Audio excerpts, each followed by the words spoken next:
Eu queria falar de uma coisa aqui, porque ontem o Rodrigo veio aqui, Rodrigo Santoro, e vocês têm uma história em comum, né? Que é o bendito Carandiru. Como que você conheceu, chegou até o Carandiru? Como é que foi pra escrever esse livro? Ó, eu sempre gostei de filme de cadeia, desde moleque.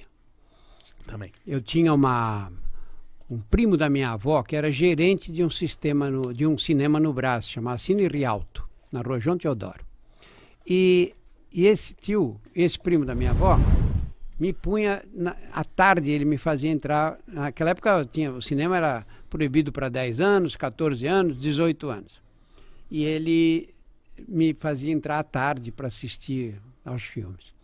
E eu vi um filme lá, que era um filme chamado Força Bruta, com o Burt Lancaster, e que se passava numa cadeia, aqueles filmes branco e preto, né? Eu fiquei tão impressionado com aquele filme, mas eu adorei, sabe? Adorei o filme. Como que era? Era uma cadeia com um diretor que era um malandro e eles planejam uma fuga da cadeia. E o filme, olha, quando eu publiquei a Estação Carandiru, o pessoal da companhia, eu falei, depois de um livro que eu escrevi, um livrinho infantil que chama Nas Ruas do Brás, e eu falei desse filme. E a Companhia das Letras me conseguiu o filme, ainda aquele filme que rodava, como chamava aquilo? Fita cassete? É. VHS. Nem era VHS, não. Aquela fita era antes anterior. VHS? Antes de VHS. Foi em 99 isso, 2000. Ah, devia ser VHS. Não era, não. Não? Acho que era aquele que você punha, depois você tinha que enrolar. Não. Videocassete. Uma fita assim. Era aquela fita. E eu assisti com a minha mulher. Eu tinha já nessa época 50 anos mais tarde de ter visto o filme. Pô, eu lembrava do filme todinho, inteiro. Lembrava até de diálogos do filme. Caramba. Você imagina como me marcou. Eu assisti, acho que tinha uns 10 anos quando eu vi o filme. Muito bem. Aí um dia me pediram, eu comecei a fazer umas vinhetas para falar de AIDS, porque a AIDS chegou aqui e todo mundo chamava AIDS de peste gay, sabe? Na imprensa, peste gay, que era só doença de homossexual. Aí eles diziam na época que era castigo de Deus para os eu já homossexuais. vi isso. Já vi isso. E eu tinha um amigo que dirigia a Jovem Pan naquela época, que era uma rádio maravilhosa, era a melhor rádio de São Paulo, a maior audiência. E eu dei uma entrevista para ele. E na rádio gravei uma coisa sobre médico que aparecia em meio de comunicação de massa naquela época, ficava desmoralizado completamente com os colegas. Médico, sério? Eles não gostavam? Não gostavam. Porque achavam que estava fazendo propaganda. Quer ficar famosinho. Tá querendo ficar famoso. Sim, entendi. E eu fiz isso, e aí uma senhora chamada Maria Odete Brandalize, ela era da Perdigão, era da família que controlava a Perdigão na época. Ela quis fazer um vídeo e veio falar comigo, como eu falava no rádio e tal, ela veio falar comigo. Que eu falei, olha, eu acho ótima essa ideia de fazer um vídeo sobre AIDS, mas não quero fazer aquela coisa de água com açúcar, né? Acho que é legal se a gente puder ver onde o vírus está se espalhando, que é no meio das travestis, no meio da prostituição, na cadeia, não é? Entre os usuários de droga. Nós filmamos droga, o pessoal tomando baque na veia, que era a droga da moda na época, né? Cocaína, água, injetava na veia. Cocaína com água? Diluía na água e injetava na veia. Quando cheguei no Carandiru, era só essa droga que... E aí a AIDS ia pro inferno, né? Porque imagina, fica cambada de maluco ali. Compartilhando a seringa. Pois é. Às vezes nem compartilhavam, mas lavavam no mesmo copo, sabe? Imagina. E aí eu fui ao Carandiru. Passamos um dia filmando lá. Como é que foi entrar no Carandiru? Pô, eu tomei um choque, né? Porque o Carandiru é uma coisa, uma cidade, né? Você entrava em cadeia, você entra. Porta de cadeia não bate assim igual as nossas, né? Você entrou, aquele barulho, já te coloca no clima, né? Caralho. Aí você entra, vê aqueles caras todos de calça caque, circulando, o Carandiru funcionava, as pessoas andando para lá e para cá, os presos passavam o dia circulando pela cadeia. E em cima ficavam os guardas na muralha, que era PM na época, né? Depois do massacre acabou a PM lá. Eles ficavam como metralhadora andando assim em cima da muralha. Eu fiquei fascinado por aquilo. Fiquei Logo fascinado. quando você chegou, os presos te respeitaram, ficaram meio, quem é esse cara aí? Olha, cadeia, o povo é sempre desconfiado, especialmente os funcionários. Porque eles acham, esse cara, qual é dele, o que ele quer aqui, quer ser candidato a alguma coisa, faz parte de alguma associação aí. Eles sempre tomam muito cuidado com a gente. Mas eu cheguei, comecei a dar umas aulas para os presos lá num cinemão, passava uns vídeos. Eles e- se interessavam? Eles se interessavam, mas aí tinha uma história. Tinha um funcionário lá chamado Valdemar Gonçalves. Era um puta cara. Foi meu grande amigo mesmo. E o Valdemar veio para me ajudar. Porque imagina o seguinte. Você diz, hoje nós vamos fazer, a gente fazia mostrava um vídeo, depois eu respondia perguntas dos presos. Tinha um cinemão antigo lá que tinha sido detonado numa rebelião anterior, então era um cimentadão, mas tinha um palco. E eu conseguia um telão, a Unip me emprestava o telão, equipamento de som, e a gente punha um vídeo, aí eu respondia as perguntas para eles e depois eu ia embora. Só que como é que você faz? A gente punha uns 400 de cada vez. Você não Nossa. pode pegar esses 400, porque senão um cara vai, outro não vai. Então tinha que ser uma coisa organizada. E esse Valdemar que bolou a forma final. Falou, o senhor vai ter 2 problemas aqui. O primeiro é que tirar vagabundo da cama às 8 horas da manhã é muito difícil. E se não tira logo de cara, porque ele tirava, e os outros tinham que estar trancados. Porque ali, se você saía do pavilhão naquela época, era morte toda hora, não é? Quando você saía do seu pavilhão, você corria risco nos outros. Então, o que eles faziam? Aqui ele fazia assim. Hoje vai 2 andares do pavilhão 8. Aí eu abria só essas celas e trazia. A hora que eles entravam no cinema, aí abria a cadeia inteira. Muito bem. Eu tive uma reunião com o pessoal da faxina, que era quem coordenava ali, e eles prometeram, falaram, doutor, tranquilo, não vai acontecer nada. Falaram, se um dia morrer acaba esse programa. Falei, não vai morrer ninguém. E bandido tem esse lado bom, né? Quando eles falam, acontece, né? Lei de bandido não é igual a nossa, não. Aí, esse Valdemar bolou o esquema total, que foi o que acabou funcionando. Ele falou, o senhor faz assim, eles vêm para cá, o senhor passa o vídeo, dá a aula, eles perguntam, o senhor responde, aí o senhor vai embora, sai do cinema. A sua aula era pra falar de AIDS. E AIDS, era só AIDS. Aí o senhor sai e vai embora. E aí eu passo um filme de sacanagem para eles. Falei, pô, Valdemar, mas eles vão chegar só para ver o filme de sacanagem. Falaram, não, é um pacote.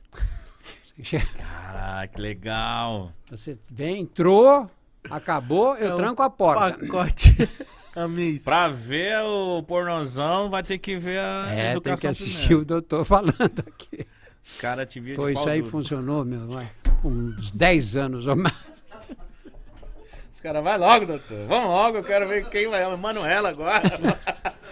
Desculpa, continua. Mas funciona. A primeira já funcionou. Funcionou durante 10 anos isso. 10 anos. Nós íamos passando, terminava o último pavilhão, voltava para o começo, porque também os presos rodavam, né? Em 1, 2 anos mudavam, que meses mudavam os presos, né? Aí eu fico pensando, pô, só no Brasil que podia acontecer uma coisa dessa. Né? Verdade, cara, mas Imagina, que funcionou. cadeia do mundo. E logo funcionou Oh, os meu Deus.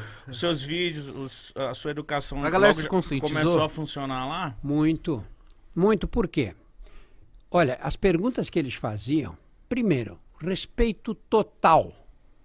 Total. Ninguém falava um palavrão. Estamos falando de sexo, né? Eles faziam perguntas específicas. Não usavam uma palavra pesada, nada. Na maior educação. Meu.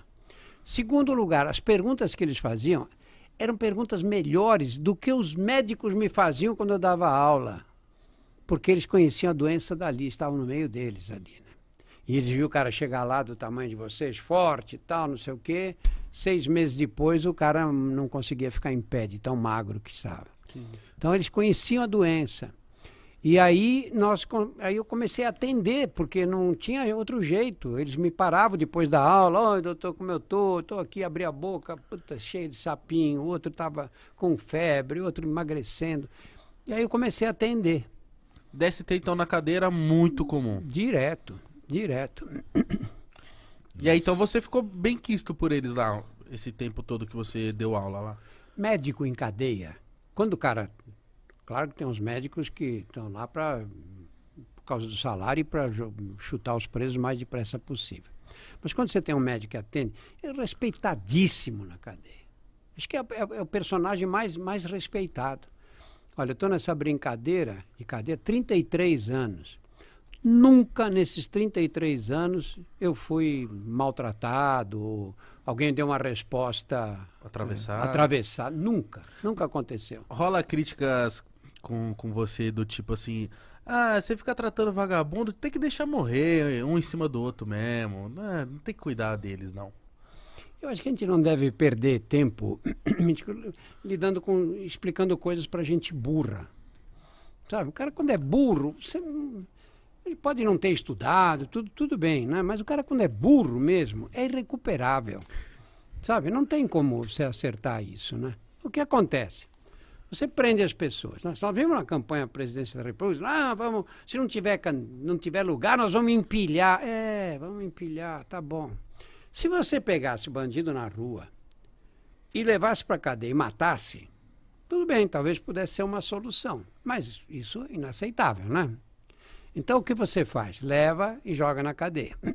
Imagina, os CDPs de São Paulo aqui. Cada cela tem 25 presos, mais 26, 27, 24, 22.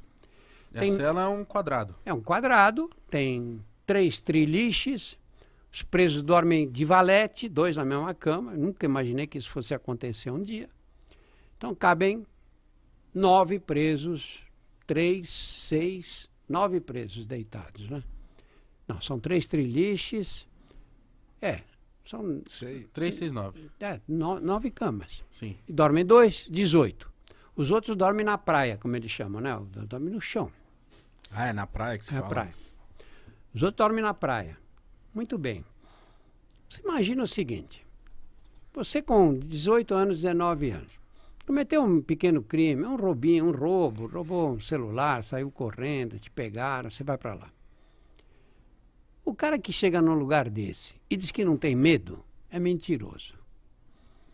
Você vai ficar ali no meio daquela gente. Ali tem cara de 50 anos, não é a maioria, mas tem um ou outro assim. Muitos anos de cadeia. E você entra ali, tem o crime organizado. Que é quem manda na Que cadeia. é quem manda. Porque o Estado vai conseguir te dar segurança lá dentro, dia e noite? Esquece. O crime organizado te dá segurança. Aí os caras chegam e falam, olha, é o seguinte, fica aqui, fecha com a gente, você vai receber tudo que precisa, que a cadeia tem um custo de vida, né? Você tem que ter uma toalha, você tem que ter sabonete, pasta de dente, um desodorante, você tem que ter o que é necessário ali. O Estado não dá nada. O Estado dá uma calça e uma camiseta, só. Nossa. E essa camiseta também fica velha, né? Você vai precisar de outra. Então, tem um custo de vida. Tudo isso é por nossa conta. Onde é que você mora? Eu moro na cidade de Tiradentes. E como é a sua família? Eu tenho uma mulher, um filho e minha mãe. A gente mora junto lá. A sua família vai receber uma cesta básica. Se por acaso algum engraçadinho fizer alguma graça, mexer com a sua esposa, com a sua mãe, você fala com a gente. Pô, então você pega um menino desse, com 18 anos, ele não é nada. Ele não é respeitado por ninguém. Ele passa a fazer parte de um grupo. E esse grupo vai dar proteção para ele e para a família dele também. Pô, nós criamos o quê? O crime organizado. Verdade. Sabe? Por isso que eu estou chamando de burro quem faz esse tipo de raciocínio, porque não enxerga um palmo na frente do nariz, não é? Caralho, então muita coisa nasceu na cadeia. Claro, o próprio crime organizado. Que lá tem tempo para organizar. Claro, olha, sempre teve facção nas cadeias. Por que de repente apareceu uma que tomou conta das outras? Foi Ficou depois mais do forte. massacre? Massacre, claro. Claro. Porque a jogada dos carcereiros qual era? Eles mesmos diziam, a nossa aqui é jogar areia no dia a dia deles. Então tinha um cara ali, começava a formar um grupo, tirava esse cara e mandava para outra cadeia. O outro, eles faziam futrica de um para o outro, os caras começavam a se estranhar, não conseguiam se reunir. Quando teve o massacre criou uma situação que depois daquilo, noticiado no país inteiro, no mundo inteiro, todas as televisões dos Estados Unidos, da Mas Europa... foi distorcido as informações que foram, tipo, ditas, né? Porque até hoje não se sabe quantas pessoas morreram Não, mesmo. foi 111 mesmo. 111 mesmo? Foi porque onde você não tinha nem onde jogar o resto. Entendi. Não, porque muita gente fala, não, foram muito mais. Que isso, eles... Não. Foram, eu sou amigo sou não porque ele morreu, coitado. Mas do cara que ficou na porta ali anotando quantos corpos saíram. Foram Nossa. 111. Mas 111 é muita muita gente, coisa, óbvio, pô. Você tava na linha de raciocínio que tava interessante. Pós o Massacre. Então, o que massacre. aconteceu? Com toda aquela repercussão que teve, eles acharam o quê? Pô, agora não vão invadir mais a cadeia. Você acha que eu invadi de novo? Não tinha a menor condição política para isso, né? Uhum. E aí o que eles fizeram? Essa facção, que era mais forte, aproveitou para assumir o poder. E não assumiu o poder assim, olha, agora vamos fazer uma votação. Não, eles assumiram na base da violência. Eu lembro o primeiro corpo que eu atendi, porque quando morria alguém lá, você tinha que fazer um atestado de óbito antes de levar o preso para o Instituto Médico Legal para fazer a chegava pra autópsia. checar, pra ver. Você tinha que dizer que o cara saiu morto de lá, né? E eu estava contando as facadas, eram sempre inúmeras facadas, né? E aí eu virei um pouco a cabeça do preso, assim, a cabeça despencou para cá. Ele tinha uma facada que vinha aqui, desde trás da cabeça até o externo aqui na frente. Nossa senhora. Eu falei, pô, isso aí é... Falei para o funcionário que estava junto, que tinha trazido o corpo, eu falei, pô, isso é uma brutalidade, isso não foi feito. Isso foi feito do cara depois de morto, não. O cara vivo, você não consegue fazer uma coisa dessa. Ele disse, doutor, isso é a marca do PCC. Esses caras vão dar problema para nós ainda. Nunca esqueci disso. Nossa. E eles se impuseram. Se você pega o estatuto do PCC, o que ele diz no estatuto? Que eles vieram para quê? Para acabar com a repressão do Estado. Paz, justiça e liberdade. E, em segundo lugar, para vingar o massacre do Carandiru. São os dois estatutos do PCC, não tem terceiro. Isso está escrito. E aí o Estado perdeu o controle completamente. Então você estava vivendo isso, nossa. Nascendo, né? Nascendo. Porque nasceu tudo ali, né? Chegou a presenciar outras situações feias, graves, assim, lá dentro? Rebeliões? Não. Que você se assustou? Eu estava lá no dia do massacre. Mas eu saí de lá 1h e o massacre a confusão começou depois das 2h. Caramba, então por pouco não estava por lá, né? E você vê como é a cadeia. O diretor da cadeia me pediu para passar na sala dele, eu terminei o atendimento, estava fazendo um trabalho com as travestis ali. E aí eu fui lá para a sala dele. Esses caras de cadeia, se você fica ouvindo, não tem fim, porque eles... chega uma hora que você fala, não é possível que esse cara viveu uma vida só e toda essa história. Tanta história, né? E ele contando a história, mostrou uma Tereza, uma corda que eles faziam, que o cara fez para tentar fugir pela muralha, que era feita com arame, tira de cobertor. E às tantas eu falei, doutor Pedrosa, eu preciso ir embora, tenho que ir para o hospital. E também estou aqui travando o senhor. Ele falou, não, hoje é sexta-feira. Sexta-feira é o dia mais tranquilo da cadeia, porque eles ficam arrumando as celas para receber as visitas. E foi nessa esse dia que aconteceu, né? Nossa senhora, cara. E o livro, como que foi quando você decidiu fazer o livro? O livro nasceu de um jeito meio estranho, porque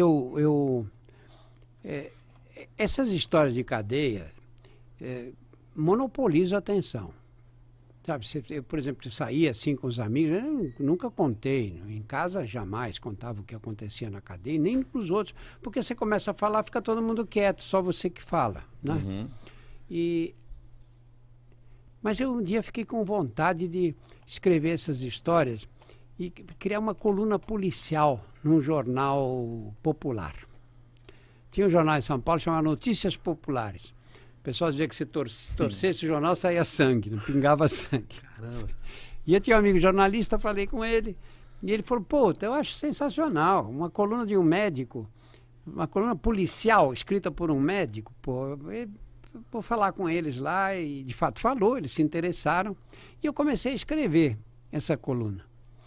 Mas aí fiquei meio perdido, porque você está contando uma história, e digo, essa história aconteceu no Pavilhão 8. Mas o que é Pavilhão 8 para quem não conhece a cadeia? Né? Quem vai para esse pavilhão? Ah, é o pavilhão dos reincidentes. Começou a ficar confuso. Falei, toda vez eu vou ter que explicar como é a cadeia. Aí fica uma coisa chata. E parei. Falei, sabe o que eu vou fazer? Eu vou voltar na cadeia, andar pela cadeia toda, mas aí olhando como escritor. Vendo como são, descrevendo e como é cada pavilhão, e vou fazer um capítulo assim. E aí eu vou ver o que eu faço com isso, né? De que jeito eu organizo. Só que quando eu voltei, o pavilhão não é só arquitetura, é as pessoas que estão lá dentro. Né? E ali tinha uma certa ordem. Por exemplo, o pavilhão 8 era dos reincidentes. Era o pavilhão mais respeitado da cadeia. O pavilhão 9 era dos caras primários, acabaram de ser presos. Os rebeldes. Molecada. Sem né? moral. Molecada sem carreira, né? Não é um crime ainda. E aí eu comecei a descrever, e aí eu percebi que isso dava um livro. E aí comecei a escrever a Estação Carandiru. Quando eu comecei a escrever, eu já frequentava a cadeia há 7 anos. Demorou quanto tempo para você falar assim? Tá Pronto. Mais 3 anos, 3 anos escrevendo. Nossa Senhora. É que eu tinha medicina, né? Então eu escrevia nas horas vagas. E qual era a situação da limpeza do Carandiru, da comida? Qual que é a situação de um preso, assim? A comida é legal? A gente sabe a maioria das respostas, né? Mas qual o grau de limpeza? Porque eu tenho amigos que já foram presos e muitos deles, assim que entraram na cadeia, muito furúnculo, dá na hora. Tipo, porque eu imagino que seja um lugar muito sujo. Como é que é? Olha, você pega as celas dos CDPs, aí 20 e tantas pessoas dentro da cela. A cela é mais limpa do que a nossa casa. Caramba. Porque o que eles fazem? Você tem a limpeza da cela, são 25. Então vão ficar 4 caras para limpar a cela. Hoje. Amanhã outros 4, depois outros 4, dá os 24 E assim que vai. tem lá dentro. Assim vai, né? Não tem malandragem. Sabe, chegar lá fingir que limpou, não dá certo isso, né? Porque você está lidando com um malandro, né? Então, a cela é limpa. A média de banho que os caras tomam, de 2 banhos. Eu digo a média, porque 2 banhos é o mínimo que eles tomam. Tem gente que toma 3 banhos dentro da cela. E ai do cara que não tome. Ai do cara. Tá fedendo, vai se lavar, irmão. Que é isso, mas você não ousa fazer uma coisa dessa. Interessante, Entende? interessante. É muito limpa. O que acontece? É que a aglomeração assim tem sarna. E é difícil acabar com sarna. Eu enfrento essas crises de sarna aí desde o Carandiru. E lá agora a mesma coisa. Tem sarna. Sarna coça, o cara se coça. Quando ele se coça, ele escarifica a pele. E aí as bactérias que estão ali penetram. Aí o cara tem furúnculo, tem abscesso. É uma coisa horrível, né? Mas a limpeza é super bem cuidada. Comida. Né? A comida vem naquelas quentinhas, né? Não dá para ser legal, né? Não dá para ser legal. Mas no CDPs hoje, a comida que eles comem é a mesma que os funcionários comem. Muitos se queixam que a quantidade é pequena e tal. Isso eu não sei avaliar. E até hoje você tá em presídios? O CDP do Belém agora. Ah, você tinha falado. Vai com qual frequência?